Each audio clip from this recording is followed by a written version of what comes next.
అధ్యక్ష 10 ఏళ్ల పాటు వాళ్ళ పరిపాలనలో ఎన్ని తప్పులు చేసినా సరే మేము అటుపక్క కూర్చొని గంటలు గంటలు ఉపన్యాసాలు ఇస్తుంటే మేము విన్నాం అధ్యక్ష.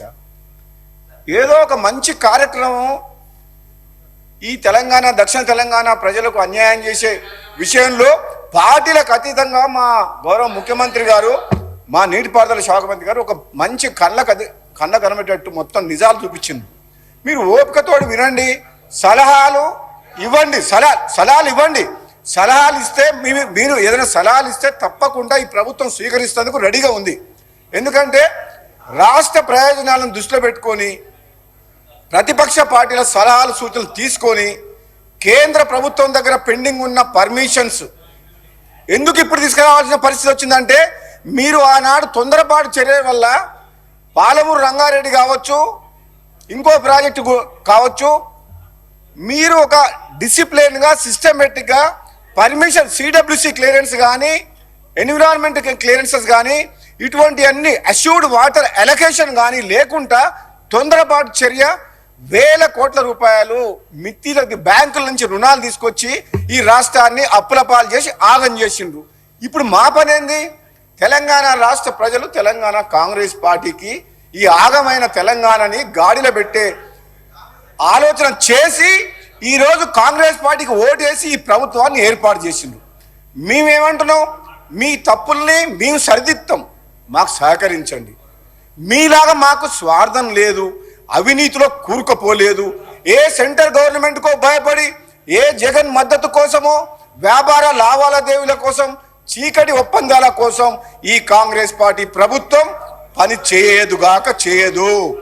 ఈ ప్రభుత్వం మీరందరూ కేఆర్ఎంబి నుంచి పర్మిషన్ తెచ్చుకోవాలి, సిడబ్ల్యూ నుంచి క్లియరెన్స్ రావాలని మీకు 10 సంవత్సరాల్లో రాని పర్మిషన్స్ మేము 6 నెలలు సంవత్సరం లోపల పర్మిషన్ తీసుకొచ్చి ప్రాజెక్టులు నడిపిస్తాము తప్పకుండా. ఎందుకంటే మీలాగా మాకు అవినీతి సొమ్ము లేదు, మేము ఎవరికి భయపడాల్సిన అవసరం లేదు.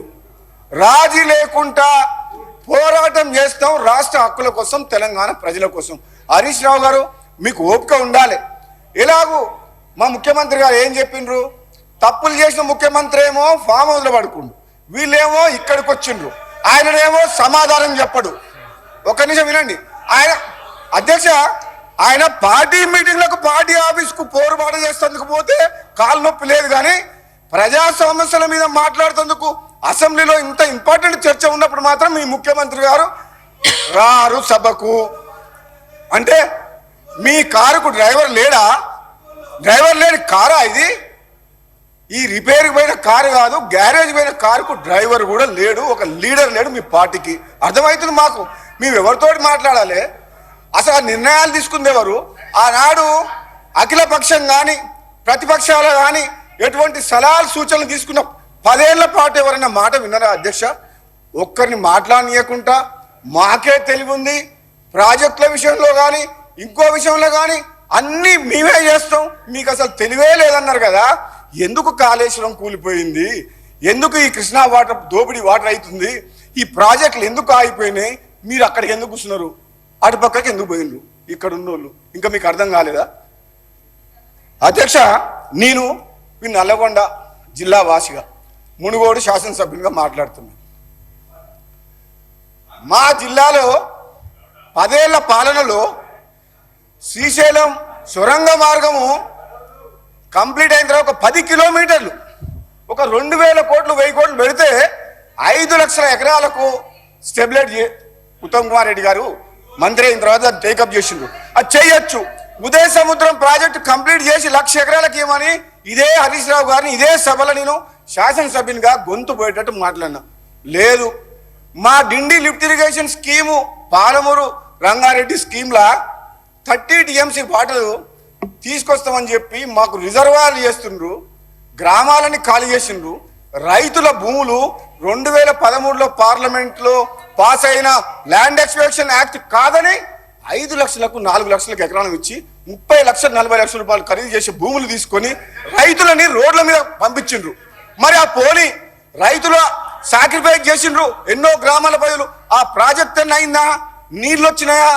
పోనీ ప్రజలకు మేలు జరిగిందా? అంటే అధ్యక్ష ఎంత బాధతో చెప్తున్నా అంటే head works, source of water ఎక్కడికి వెళ్ళి రావాలనో ఆ టెండర్లను ఇప్పటి వరకు పిలవలేదు.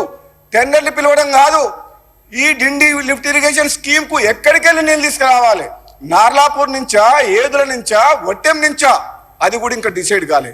కాంట్రాక్టర్ల కోసం ప్రాజెక్టు పిలిపించి వేల కోట్ల రూపాయల అప్పులు తీసుకొచ్చి రిజర్వాయర్లు కంప్లీట్ చేశారు. కానీ ఆ కెనాల్ వరకు, టనల్ వరకు ఎక్కడికి వెళ్ళి తీసుకురావాలో ఇంతవరకు నిర్ణయం తీసుకోవాలంటే హరీష్ రావు గారు మంత్రిగా పనిచేసి ఏం సమాధానం చెప్తారు అధ్యక్ష? అంటే ప్రజల సొమ్ము వేల కోట్ల రూపాయలు మొత్తం దుర్వినియోగం చేసింది. గుండె తరుక్కపోతుంది.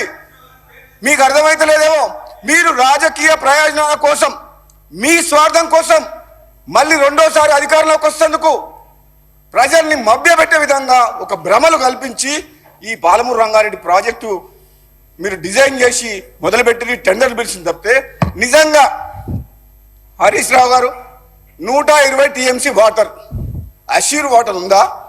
45 టీఎంసీ అన్న 45 డేస్లో 2 టీఎంసీ అని చెప్పి డిజైన్ చేసిర్రు, పంప్ హౌజులు కట్టిర్రు, వేల కోట్ల రూపాయలు కాంట్రాక్టర్లకు ఇచ్చిండ్రు. ఇప్పుడు నీకు 90 టీఎంసీ వాటర్ వస్తుందా?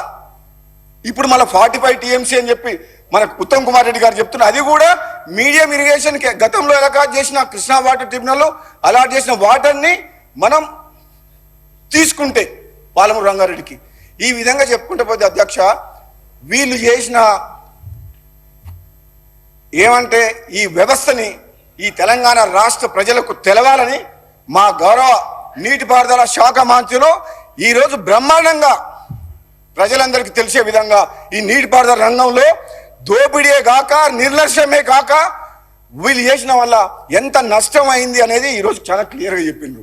నేను ఒక జిల్లా వాసికి చెప్తున్నా అధ్యక్ష, రేపు పోరుబాట అని పెట్టిండ్రు నల్లగొండ జిల్లాలో. నల్లగొండ జిల్లాలో గత ఎన్నికల్లో క్లియర్ తీర్పిచ్చిన ప్రజలు. ఈ నల్లగొండ జిల్లా ప్రజలకు ఈ ప్రభుత్వం తెలంగాణ వచ్చిన తర్వాత రైతాంగం కష్టాలు పోతాయని, ఫ్లోరైడ్ ఎఫెక్టెడ్ ఏరియా మా జిల్లా, అటువంటి వాళ్ళందరూ ఎన్నో ఆశలతో ఉంటే 10 ఏళ్ల పాటు నేను కూర్చొని పనిచేస్తా ఈ సొరంగ మార్గం దగ్గర, ఈ శివన్నగూడెం రిజర్వాయర్ దగ్గర అని ఆనాడు ముఖ్యమంత్రి హోదాలో వచ్చి ఈడ ప్రారంభోత్సవం చేసిన మనిషి మళ్ళా మచ్చుకు కూడా కడవలే రాలే. అదే కూలిపోయిన కాళేశ్వరం ప్రాజెక్టు మీద 1,00,000 కోట్లు పెట్టి ఈ ప్రజాధనం దుర్వినియోగం చేసి ఈ రోజు రాష్ట్రాన్ని అప్లపాలు చేసిన ఘనత వీళ్ళది. మరి ఇటువంటి వాళ్ళు ఈరోజు మా ప్రభుత్వం వచ్చిన తర్వాత వీళ్ళు చేసిన తప్పులు సరిదిద్దే కార్యక్రమంలో ఈరోజు మన బట్టి విక్రమార్క గారు చెప్పిండ్రు, మీరు చేసిన తప్పుల్ని మేము మోస్తున్నాం, ఈ తెలంగాణ ప్రజలకు సమాధానం చెప్పాలి. మేము ఇప్పుడు ఈ ఆగమైన రాష్ట్రాన్ని గాడిలో పెట్టాల్సిన బాధ్యత మా మీద ఉంది. ఇంకా మీరు సభకు అడ్డం తగులుతుంటే, మేము చేసే నిర్ణయాలకు సహకరించకుండా మాటికి మాట్లాడుతుంటే మాకేమనిపిస్తుంది అధ్యక్ష? మా మాటలు మేము ఏదైతే మాట్లాడుతున్నామో అవన్నీ ఒకళ్ళకు తూటాల్లాగా తగులుతున్నాయి. మీకు తట్టుకునే శక్తి ఇవ్వాలని చెప్పి భగవంతుని కోరుకుంటున్నా. రాజేశ్వర రెడ్డి గారు, నీకు తెలియదు ఎంత దోపిడీ జరిగిందో. నీకు ఈ రాష్ట్రంలో 1,00,000 కోట్ల రూపాయల దోపిడీ ప్రాజెక్టుల పేరు మీద జరిగింది, అది నిజం, నగ్న సత్యం. మరి ముఖ్యమంత్రి గారు, మీ మాజీ ముఖ్యమంత్రి గారు, మీ నాయకుడు ఎందుకు వస్తలేరు అసెంబ్లీకి? అంటే ఎంతసేపు ఆ సీటే కావాలన్నా? ఆ సీట్ వద్దా? అంటే ప్రజలు ఇచ్చిన తీర్పుని మీరు గౌరవించరా? అంటే అధికారం మాది శాశ్వతం, ఇది రాజ్యం, ఈ రాజ్యానికి నేను రాజుని అన్న సంగతి అది ప్రజాస్వామ్యం అన్న సంగతి మర్చిపోయి ఆ విధంగా మీరు భ్రమలో ఉన్నారు. కాబట్టి మీ భ్రమలు తొలగిపోయే విధంగా ప్రజలు తీర్పిచ్చిండ్రు. రండి, ప్రతిపక్ష సభ్యుడిగా వచ్చి లీడర్ ఆఫ్ ద ఆపోజిషన్గా మీరు ఏం తప్పులు చేసిండ్రు మీ సమాధానం చెప్తూ మీరు కూడా చెప్పండి. మీరు అక్కడ కూర్చొని తప్పులు చేసి ఫామ్ హౌస్లా, మీ ఫామ్ హౌస్ కోసం అని చెప్పి కొండపోచమ్మ సాగర్ కట్టిండు. 15 టీఎంసీ రిజర్వాయరు, రింగ్ బండ్, అంటే చుట్టూ ఒక గంగాళంలో నీళ్లు పోసినట్టు. అది నిజంగా చెప్పాలంటే అది ప్రజల కోసం కట్టింది కాదు, ఆయన ఫామ్ హౌస్లకు నీళ్ళు వస్తుంది అని చెప్పి కొండపోచమ్మ రిజర్వాయర్ కట్టిండు. అధ్యక్ష, ఇంత అన్యాయంగా ఒక రాజులాగా, ఒక నియంతలాగా పరిపాలించి ఈ రాష్ట్రాన్ని ఆగం చేసిన మనిషి ఈరోజు పత్తాలేడు అసెంబ్లీకి. మరి ఎందుకు ఆ పదవిలో ఉన్న మా ముఖ్యమంత్రి గారు కరెక్ట్ చెప్పిండ్రు, నేనే నా మనసులో ఉండే ఆ మాట. మరి ప్రజా సమస్యల గురించి అసెంబ్లీకి మాట్లాడేందుకు రానప్పుడు ఆ పదవిలో ఎందుకు ఉండాలి? మా ముఖ్యమంత్రి గారు చెప్పారు, మీ మాటలకు ఏం విలువ ఉంది, మేము ఎంత చెప్పినా వేస్ట్ అని చెప్పేసి. అధ్యక్ష, ఈరోజు చెప్తున్నా, మా జిల్లా మంత్రి గతంలో పనిచేసిన జగదీశ్వర్ రెడ్డి ఈరోజు హాజరు కాలే. మా నల్లగొండ జిల్లాకు కృష్ణా వాటర్ చాలా ఇంపార్టెంట్. ఇంత పెద్ద చర్చ నడుస్తుంది, ఎందుకు రాలేదంటే అక్కడ కేసీఆర్ గారు సభ పెట్టినంట, పౌరు సభ, గ్రామాల్లో జన సమీకరణ కోసం డబ్బులు ఇచ్చి బతిమలాడితే జనం రాము అంటున్నారంట. మీకు సమాధానం చెప్పినాం కదా ఓటు రూపంలో, మళ్ళీ పోరుబాట మీరెందుకు? వాళ్ళకోసారి అవకాశం ఇచ్చినాం కాంగ్రెస్ పార్టీకి, వాళ్ళు మా ప్రజల కోసం కష్టపడతామంటుండ్రు, మీకెందుకు సభ అని అడుగుతున్నారు. అధ్యక్ష, 2 నెలలైంది ప్రభుత్వం వచ్చి, 2 నెలలు 60 రోజులు ఈ ప్రభుత్వం మిమ్మల్ని మేము 10 ఏళ్ళు భరించినాం, మీరు 2 నెలలకే ఇట్లా చేస్తే ఎట్లా? అధ్యక్ష, నేను ఒక మాట చెప్తున్నా వినండి. మా ప్రాంతం వెనుకబడి ఉంది అధ్యక్ష.